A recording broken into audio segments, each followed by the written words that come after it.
My wife left me for a richer man, calling me broke. Little did she know my secret fortune. Her laughter, sharp and triumphant, cut through the ambient hum of the lavish restaurant.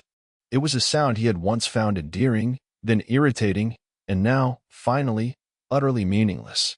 The delicate clinking of silverware against fine china, the low murmur of sophisticated conversations, the subtle scent of expensive truffles and aged wine, all faded into the background as Seraphina's voice, amplified by her own self-satisfaction, pierced the elegant tranquility.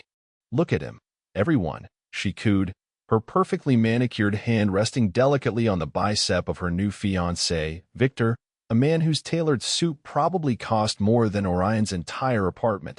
Victor, a polished figure, exuded an almost theatrical confidence, his presence a stark contrast to Orion's quiet corner.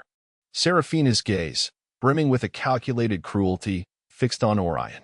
Still Orion, still stuck in his little world of numbers, still broke. A ripple of polite, yet undeniably knowing, chuckles spread through the intimate gathering. It wasn't a boisterous explosion of mirth, but a curated wave of hushed amusement, designed to underscore Seraphina's point. This wasn't just a celebratory dinner, it was Seraphina's grand declaration of victory, a public humiliation ritual meticulously orchestrated for Orion's benefit. His presence, an invited guest to his ex-wife's engagement party, was the final, exquisite detail in her tableau of triumph. Her eyes, usually so calculating, sparkled with an unadulterated glee that sent a shiver down Orion's spine, not of fear or anger, but of profound understanding. She genuinely believed her narrative, believed that he was the pathetic, discarded husband, a cautionary tale of ambition unfulfilled. Victor, beside her, offered a condescending half-smile, a silent accomplice in her charade. He embodied everything she now desired: overt wealth, social standing, and a certain superficial charm that masked, to Orion's discerning eye, a hollow core, a lack of genuine depth that he had always found unsettling.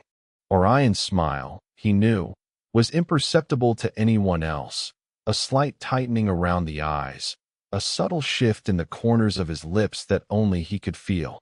They saw a defeated man, perhaps even a resentful one, silently enduring the sting of public scorn. What they didn't see was the chessboard he was playing on, the intricate moves he had been meticulously planning for years, or the queen who had just, with this very declaration, walked directly into checkmate. A quiet hum of anticipation resonated within him, a stark contrast to the outward calm he presented. The air in the room, thick with the scent of expensive perfume and simmering schadenfreude, felt charged, almost electric. But for Orion, it was just another data point, another piece of the puzzle falling into place. Every word, every glance, every subtle shift in their body language was being absorbed, processed, and filed away by a mind accustomed to analyzing complex systems. He was not angry. Anger was a wasteful emotion, a distraction from the logical progression of his design. He was merely observing, waiting for the perfect moment to execute a plan that had been a decade in the making, a plan fueled not by malice, but by a quiet, unwavering conviction in the principle of just desserts. The satisfaction of that impending moment, a cool, steady flame within him, was all the warmth he needed in that chilly, opulent room.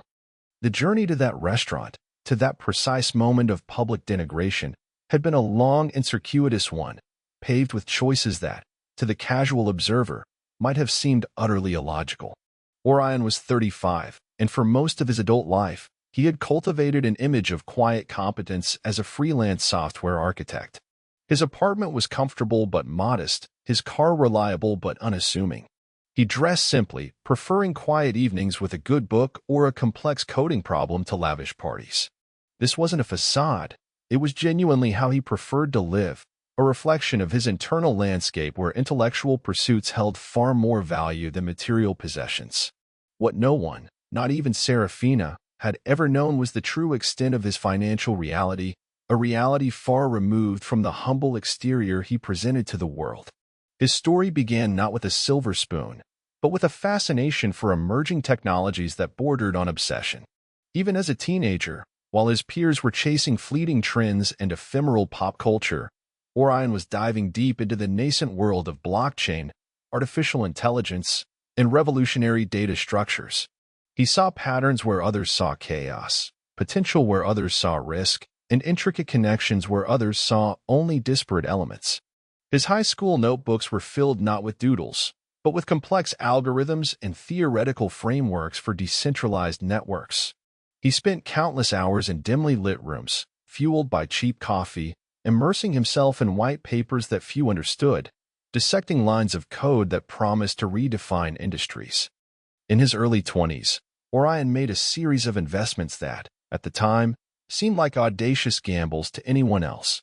He poured every penny he earned from his early coding gigs, designing simple websites, debugging legacy systems for small businesses, into obscure cryptocurrencies that barely registered on mainstream radars, pre-IPO tech startups that no one had heard of outside niche forums, and innovative patents that promised to disrupt entire industries but were dismissed by traditional investors as too speculative. He wasn't just investing.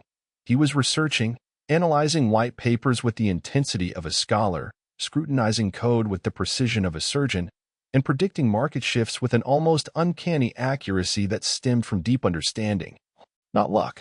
One particularly daring move involved a small, obscure company developing a novel data compression algorithm, a technology scoffed at by giants but which Orion recognized as the foundational backbone for future cloud computing. His conviction was absolute, driven by logic and foresight rather than emotion. The first million came quietly, a subtle shift in digits on an offshore account screen. Then the first 10, then 100. It was dizzying in its scale, yet strangely uneventful in its impact on his daily life. The numbers in his offshore accounts and digital wallets swelled, growing exponentially like a self-replicating algorithm, but his lifestyle remained unchanged. He found no joy in ostentatious displays of wealth. The idea of purchasing a luxury car or a sprawling mansion felt hollow, a distraction from his true passions. His true pleasure lay in the intellectual challenge of building, creating, and understanding, in the quiet satisfaction of solving complex problems. He chose to keep his fortune a secret for several profound reasons. Firstly, for security.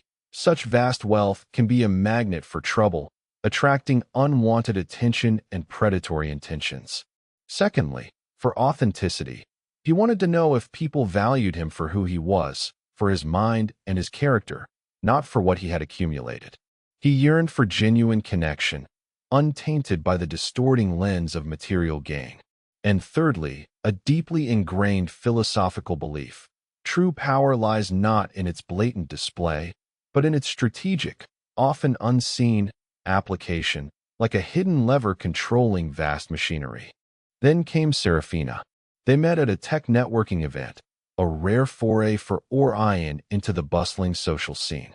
She was a marketing professional, vivacious, ambitious, and undeniably beautiful, her presence a whirlwind of energy that contrasted with his quiet intensity. She was initially drawn to his intellect, his quiet confidence, and perhaps his unconventional perspective, the way his eyes seemed to see beyond the surface. She saw potential, a diamond in the rough, a mind that could, she believed, be harnessed for significant financial gain, a raw talent she could polish and direct. Their early years were a delicate dance, a subtle interplay of desires and expectations. She would gently prod him to capitalize more on his skills, to seek higher-paying corporate roles in gleaming towers, to buy a more impressive car that matched what she perceived as his latent potential. He would deflect, explaining his freelance preference, his desire for intellectual freedom over corporate shackles, his contentment with a life unburdened by material pressures. He thought she understood, that she valued his principles, his unique approach to life. He was profoundly mistaken. Over time, her subtle suggestions morphed into open criticisms, their conversations increasingly tinged with a thinly veiled disappointment. His modest apartment, once cozy, became small and unbecoming. His practical sedan, once reliable, was now embarrassing when parked next to her friends' luxury vehicles. His choice to work from home, a source of immense personal freedom and productivity, became a lack of ambition in her eyes, a sign of his unwillingness to climb the social ladder she so desperately desired. She wanted the lavish vacations, the designer clothes, the socialite lifestyle that his quiet existence simply didn't provide. She saw his contentment as complacency, his frugality as poverty, a deliberate choice to deny her the life she felt she deserved. She started comparing him to her friends' husbands, men who, she pointed out with increasing frequency, knew how to provide, men who embodied the material success she now craved above all else. The emotional toll on Orion was immense. He watched as the woman he loved slowly transformed, consumed by a thirst for material validation, her genuine affection slowly replaced by a calculating assessment of his perceived financial shortcomings. He sacrificed his peace of mind, enduring her constant complaints and subtle slights, hoping that eventually she would see the deeper value in their life together, or perhaps in him. He considered revealing his wealth, the immense fortune that could instantly grant her every material desire, but each time, the impulse was stifled by a nagging question that echoed in his analytical mind. Would it be for them, for their shared future? Or just for her, a temporary fix for a deeper, more profound emptiness? And if it was for her, would it truly make her happy, or merely accelerate her descent into superficiality, a bottomless pit of desire? He chose not to, not out of malice or a desire to punish, but out of a profound, albeit painful, desire to see if love, true connection, could endure without the crutch of material display. It was a test, a silent experiment in human nature, and she, tragically, failed it. The breaking point arrived almost casually, devoid of the dramatic flair he might have expected from her. She announced she was leaving, not with tears or emotional outbursts, but with a cold, almost clinical efficiency that chilled him to the bone. Her voice, usually so expressive, was devoid of emotion, a flat declaration of fact. "I deserve more, Orion," she'd stated, her gaze distant, already looking past him. "More excitement, more luxury, more everything you can't give me." She painted him as the obstacle to her happiness, the anchor holding her back from the opulent life she felt entitled to. She didn't even mention Victor by name then, but Orion had seen the signs for months, the furtive phone calls taken in hushed tones, the late nights explained away with flimsy excuses, the sudden, almost unsettling glow in her eyes that wasn't for him. Her final words before slamming the apartment door, leaving him in the sudden, echoing silence of his modest home, resonated with a chilling finality. "You're just too broke, Orion. You always have been." That was when the plan truly began to solidify, transforming from a vague concept into a meticulously detailed blueprint. It wasn't about revenge, not truly, for revenge implied an emotional response, a desire for reciprocal suffering. For Orion, it was about consequence. It was about demonstrating, with undeniable clarity, that actions have repercussions, that true value lies not in external validation or fleeting material possessions, but in internal fortitude, in character, in the quiet strength of conviction. It was about showing that what one perceives as broke might, in reality, be an empire in waiting, carefully constructed and strategically concealed. His secret weapon was not just his vast fortune, but the patient, strategic mind that had built it and the stoicism that had guarded it, allowing him to endure years of subtle scorn. He resolved to let Seraphina build her new life, to reach the zenith of her superficial desires, to revel in what she perceived as her ultimate triumph, only to then, at the precise psychological moment, reveal the chasm between her perception and reality. He wanted her to truly believe in her victory, to savor it fully, before it turned to bitter ashes in her mouth, a public undoing of her carefully constructed world. In the months that followed their separation, and then their relatively quick, uncontested divorce, Orion moved with a quiet, almost invisible purpose. While Seraphina was busy parading her new life with Victor across social media, posting carefully curated images of designer bags, lavish dinners, and exotic getaways to tropical paradises, Orion was meticulously preparing his chessboard for the final, decisive moves. His plan in motion wasn't about overt action or grand gestures. It was about strategic inaction, calculated silence, and subtle influence, a masterful exercise in psychological warfare conducted in the shadows. He allowed the narrative of his brokenness to take root and flourish, like a carefully cultivated parasitic plant. when friends or acquaintances, with well-meaning but ultimately misguided sympathy, would ask about his life post-divorce, he would offer vague, non-committal answers about focusing on his freelance work, perhaps hinting at some minor financial struggles, a slight downturn in the market for his niche skills. He let them draw their own conclusions, feeding the curiosity gap without ever explicitly lying, allowing their preconceived notions to fill in the blanks. Seraphina, meanwhile, became his unwitting propagandist, a vocal amplifier of his supposed destitution.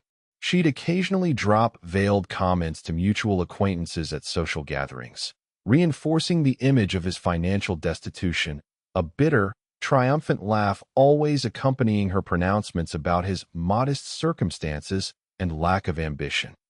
Her self-aggrandizement, her need to appear victorious, required his perceived downfall, and Orion was content to play the part, a silent actor in her drama. His strategic inaction extended to his professional sphere as well. He continued to take on freelance projects that interested him, projects that offered unique intellectual challenges or allowed him to explore new technological frontiers, declining opportunities that might have brought him into the public eye or forced him to disclose his true financial standing. He even made a point of not upgrading his car, a perfectly functional sedan that served its purpose, or moving out of his comfortable but unremarkable apartment. This consistent normalcy, this unwavering commitment to his understated lifestyle, was a key part of his strategy. It made the eventual reveal all the more shocking, all the more undeniable, a stark contrast to the expected trajectory of a newly wealthy individual. Meanwhile, Victor, Seraphina's new fiancé, was a man on a fast track, or so it seemed to the public eye. He was a real estate developer, known for his flashy deals and even flashier lifestyle, a man who built his image on ostentatious displays of wealth. Seraphina often spoke about his latest big project, a massive luxury condominium complex slated for downtown, a towering monument to his ambition. She'd talk about the powerful investors he was wooing, the high-profile figures he was networking with at exclusive clubs, the multi-million-dollar loans he was securing. Orion listened, always, his mind silently processing every detail she inadvertently provided through their dwindling shared social circles. He never offered advice, never showed interest, merely absorbed the information, filing it away in the vast database of his mind. This passive observation was a form of active engagement for him, gathering critical intelligence without raising suspicion, piecing together the financial architecture of Victor's empire. Orion also quietly began to consolidate some of his more liquid assets, strategically divesting from certain long-term holdings and diversifying further, ensuring that his holdings were not only vast but also easily verifiable and accessible when the time came. This wasn't about preparing for a financial battle. It was about preparing for an undeniable demonstration of power, a public unveiling of his true economic dominion. He engaged with his long-standing financial advisors, his legal team, and his network of trusted contacts, giving them vague instructions for future contingencies, hinting at significant new ventures. Without ever revealing the full scope of his intentions or the precise nature of the event he was anticipating. They knew he was an astute, high-net-worth individual, a financial prodigy, but even they didn't grasp the true scale of his wealth, nor the precise, orchestrated nature of the moment he was meticulously preparing. The Zygarnik effect was at play here, not just for the external observers, the casual acquaintances who believed the broke Orion narrative, but for Seraphina herself. By leaving the narrative of his brokenness unresolved, by offering no counter-arguments or justifications, Orion allowed her own biases and assumptions to fill the void. She needed him to be broke, to be a failure, to validate her choices, to justify her leaving him for a man who represented her ideal of success. And Orion allowed her that comfort, that false sense of superiority, because he knew the longer she held on to it, the harder the eventual fall would be, the more profound her shock and humiliation. Her arrogance grew with each passing month, fueled by her perceived triumph and his seeming quiet resignation. She saw his silence as weakness, his lack of outward reaction as confirmation of his defeat. Little did she know, He was simply allowing the suspense to build, allowing the stage to be set for a climax she could never anticipate.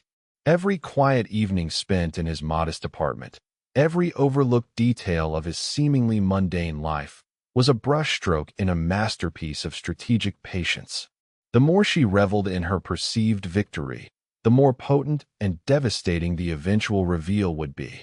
The silence was his loudest statement. The air in the grand ballroom of the city's most exclusive hotel buzzed with a palpable tension, thick with the scent of ambition and money.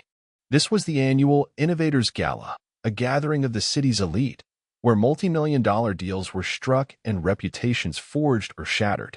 Seraphina and Victor were prominently positioned at a table near the stage, radiating an almost blinding aura of success, their smiles wide and practiced for the flashing cameras. Victor was the keynote speaker, the man of the hour, set to unveil his vision for the colossal Metropolis Tower, the luxury condominium complex he had been tirelessly promoting for months. This was his moment of coronation, and by extension, Seraphina's grand coming out as the partner of a city titan. Orion was there, unannounced, at a table tucked away in a corner, his presence barely registered by most. He had made sure of it. He had been invited, not as a major player, but as a contributing architect to some past, minor projects, an obscure figure from the tech fringes. It was enough to get him in, to secure his vantage point. He watched Seraphina, her face alight with an almost manic glee, her arm intertwined with Victor's, as he strode confidently to the podium, his posture radiating absolute self-assurance. She caught Orion's eye briefly, a flicker of smugness in her gaze, a silent, "I told you so," that spoke volumes. He offered a small, almost imperceptible nod, a gesture she likely misinterpreted as capitulation, a final acknowledgement of his defeat. Victor began his presentation with a booming voice, his carefully modulated baritone filling the vast room. His slides showcased sleek renders of the Metropolis Tower, gleaming skyscrapers piercing the clouds, promising unprecedented luxury and astronomical investment returns. He spoke of his anchor investors, his visionary partners, his unshakable financial backing, his words a symphony of confidence and grandiosity. He was halfway through his speech, the room captivated by his polished delivery and the sheer scale of his ambition, when he paused for dramatic effect, allowing a moment of hushed anticipation to build. Then, with a flourish, he announced, "And now, for the final piece of the puzzle, the cornerstone of our financing, a commitment from a major, anonymous international consortium that solidifies Metropolis Tower as the most secure, most profitable venture this city has ever seen." A screen behind him flickered, displaying a corporate logo, stylized and vaguely familiar, but without a specific name. The details of the financing package flashed across the screen, a staggering multi-billion-dollar injection, a sum that made even the jaded elite in the room gasp. A murmur of awe rippled through the room, a collective intake of breath. Victor puffed out his chest, basking in the collective admiration, the spotlight solely on him. "This consortium," he declared, his voice echoing with triumph, "has chosen Metropolis Tower as their flagship investment in North America. They believe in our vision, our leadership, and the future we are building." He motioned towards the side of the stage, his hands sweeping grandly. "And tonight, we have a representative from this consortium who has flown in specifically to address you all and underscore their unwavering commitment." A single spotlight, as if by cue, illuminated a figure stepping onto the stage from the wings. It was Orion. A collective gasp swept through the ballroom, louder this time, a visceral reaction of shock and disbelief. Seraphina's jaw dropped, her eyes wide, a mixture of confusion and disbelief warring on her features. Victor, still at the podium, his confident smile faltering, stared at Orion as if he were a ghost, an impossible apparition. The silence that followed was absolute, heavy with unspoken questions, a sudden, pregnant pause in the heart of the gala. Orion walked to the microphone, his movements unhurried, his expression calm, almost serene. He looked directly at Victor, then at Seraphina, her face now pale, her eyes darting frantically between him and the projected logo, a dawning horror beginning to settle in her features. "Good evening, everyone," Orion began, his voice clear and steady, devoid of any emotional tremor, a voice that commanded attention not through volume, but through sheer authority. "My name is Orion, and I am here as the sole representative, and indeed, the sole owner, of the anonymous international consortium behind the financing of Metropolis Tower." A fresh wave of gasps, louder and more chaotic this time, erupted. Whispers exploded throughout the room, a cacophony of shock and speculation, like a dam breaking.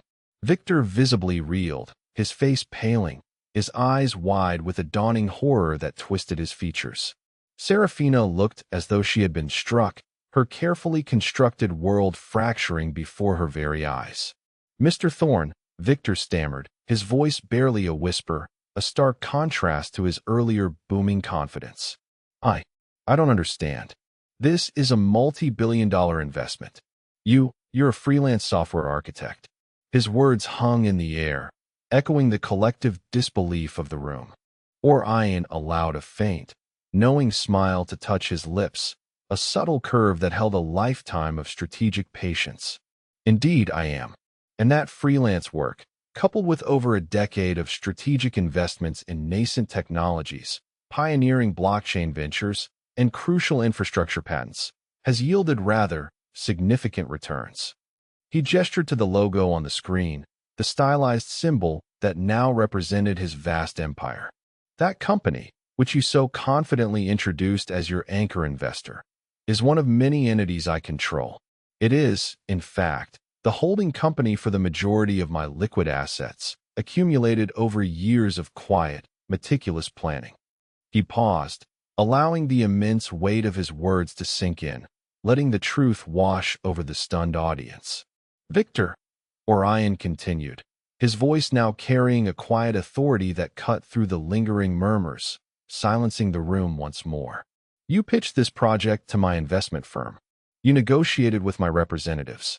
You signed contracts with my legal teams. You just didn't know it was me. You simply saw the numbers, the vast sums, and assumed it belonged to some faceless, distant entity, a mere source of capital without a human face." He turned his gaze to Seraphina, her face now a mask of utter devastation, her carefully constructed world crumbling before her eyes like a sandcastle in a rising tide. "You see, Seraphina," Orion said, his voice softer, yet no less firm, a quiet pronouncement of undeniable truth. "When you left me, declaring me broke, you were perhaps a little short-sighted. My secret fortune, as you might call it, isn't about flashy cars or designer suits, the fleeting symbols of wealth you so desperately craved. It's about quiet power, strategic influence, and the freedom to build a future on my own terms. It's about valuing true innovation over superficial display. And it seems, Victor, that your entire grand project, your unshakable financial backing, rests squarely on the shoulders of the man Seraphina dismissed as broke." The silence in the room was deafening, a profound vacuum of sound. The air crackled with the reverberations of his revelation. Seraphina's face was a kaleidoscope of emotions, shock, disbelief, humiliation, and a terrifying, dawning realization of the magnitude of her error, the profound mistake she had made. Her eyes, once sparkling with triumph, now held a haunted, vacant look, fixed on Orion as if he were an apparition, a nightmare come to life. She tried to speak, her lips parting, but only a choked, inarticulate sound escaped them. Her hand, which had moments ago been confidently resting on Victor's arm, now trembled violently, then slowly, almost imperceptibly, slid away, severing their physical connection just as their world was fracturing. Victor, meanwhile, looked utterly shattered, his entire demeanor collapsing. The color had drained from his face, leaving him a ghastly white, his bravado utterly evaporated. His carefully constructed facade of a powerful, self-made magnate had crumbled into dust. He stammered, This is impossible. My team, they vetted the consortium. We had no idea." His voice trailed off, lost in the chaotic murmurs that had erupted once more throughout the ballroom. A torrent of incredulous exclamations, stunned gasps, and the occasional, sharp burst of nervous laughter from those who understood the full irony of the moment. The gala, meant to be Victor's triumphant coronation, had become his public execution, and Seraphina, standing stiffly beside him, was caught directly in the fallout, directly in the blast radius of his carefully orchestrated reveal. Her former friends and acquaintances, who had moments earlier offered her congratulations and admiration, now averted their eyes or stared with a mixture of pity and morbid fascination, a subtle shift in their social dynamic. Their expressions shifted from polite appreciation to open astonishment, then to a subtle, almost imperceptible disdain for her monumental misjudgment. The whispers around them weren't about Victor's project anymore. They were about the woman who had publicly denounced a multi-billionaire as broke, a tale that would surely become legend in their circles. Orion remained on stage for a few more moments, answering a few bewildered questions from the organizers about the transition of ownership and the project's future, his tone still calm, professional, and utterly unruffled, as if discussing a minor software update. He didn't gloat, he didn't grandstand, he didn't indulge in any theatricality. He merely presented the facts, the undeniable truth of his financial dominion, allowing the reality to speak for itself. Every word was delivered with the precision of a surgeon and the clarity of a mountain spring. He could feel Seraphina's desperate gaze on him, a mixture of pleading and utter despair, a silent scream of regret. She looked like a woman who had just realized she had thrown away a flawless diamond for a piece of cheap, glittering glass. As Orion stepped down from the stage, making his way towards the exit, avoiding the surging crowd of curious onlookers and newfound well-wishers who suddenly seemed to remember him, he saw her. Seraphina had collapsed into her chair, her face buried in her hands, her shoulders shaking with silent sobs. Victor stood stiffly beside her, his shoulders slumped, completely oblivious to her distress, lost in the immediate, crushing weight of his own professional ruin. Their partnership, forged in ambition and superficiality, was already visibly fracturing under the immense weight of the revelation, their shared future crumbling before it had truly begun. The public fallout was immediate and brutal, a cascade of consequences. News of the gala debacle, as it was quickly dubbed by the financial press, spread like wildfire across news channels and social media. Headlines screamed about the broke billionaire and the humiliation of Metropolis Tower, emblazoned across every financial and gossip column. Victor's credibility was shattered beyond repair. His other projects faced intense scrutiny, investors pulled out in droves, and his once stellar reputation imploded, leaving him with nothing but a mountain of debt and a disgraced name. Seraphina, too, found herself ostracized. The social circles she had so desperately craved and meticulously cultivated, the very people who had chuckled at Orion's supposed misfortune, now vanished. Those who had once fawned over her now distanced themselves, not wanting to be associated with her monumental misjudgment and public shame. Her carefully constructed image, built on the illusion of wealth and social status, disintegrated into an awkward, pitiable reality. She attempted to reach out to Orion, a flurry of texts and calls that went unanswered, each notification a faint vibration he chose to ignore. Her messages, initially filled with outrage and indignation, quickly devolved into pathetic pleas for understanding, then desperate attempts to reconnect, hinting at a newfound appreciation for substance over show, for the quiet life she had once scorned. He merely archived them, silent testimonies to a lesson she was finally, painfully, learning, a digital monument to her shattered illusions. Months turned into a year, then two. Orion's life, liberated from the pretense and the quiet condescension, flourished with a profound sense of peace and purpose. He continued his work as a software architect, not because he needed the income, but because he loved the intellectual challenge, the joy of building and problem-solving. He invested in projects that truly excited him, often those with a positive social impact, channeling his vast resources towards genuine innovation and progress that extended beyond mere profit. His investments multiplied further, almost effortlessly, a testament to his innate understanding of value. He bought a quiet retreat by a lake, a place of profound peace where he could truly be himself, surrounded by nature and the tranquility he always sought. He reconnected with old friends who had valued him for his mind, not his wallet, and found new connections with people who shared his values, who appreciated authenticity and intellectual curiosity above material display. He even explored new passions, taking up woodworking, finding satisfaction in crafting tangible objects, and learning a new language, expanding his mind in new directions. His wealth had always been a tool, never an identity, and now he wielded it with purpose and quiet joy, building a life of profound contentment. Seraphina's trajectory, conversely, continued its downward spiral. Victor's career never recovered. He eventually declared bankruptcy, his grand projects turning into abandoned concrete shells, monuments to his hubris.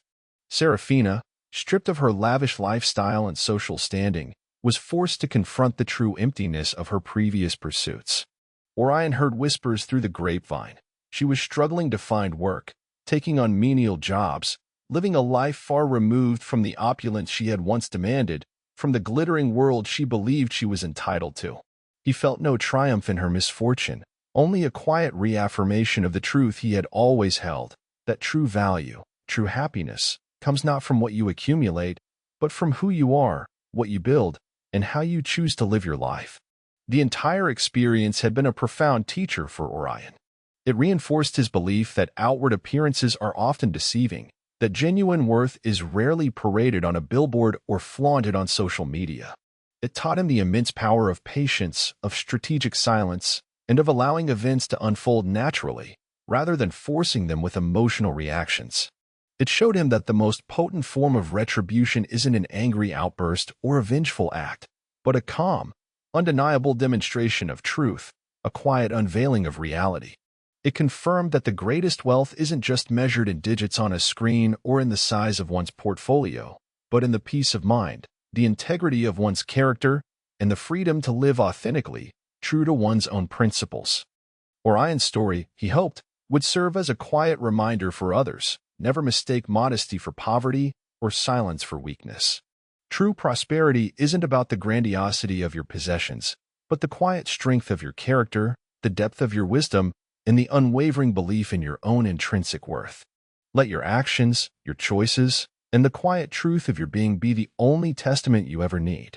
For sometimes, the most profound riches are hidden in plain sight, waiting for the opportune moment to reveal themselves to a world too often blinded by superficiality. Always remember, the person you dismiss as broke might just be the one holding the keys to the kingdom. If you found this story compelling, consider subscribing to the channel and turning on notifications.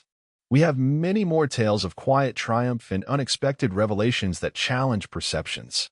What did you think of Orion's unique approach to wealth and revenge? Have you ever encountered someone whose true worth was hidden beneath a modest exterior? Share your thoughts in the comments below.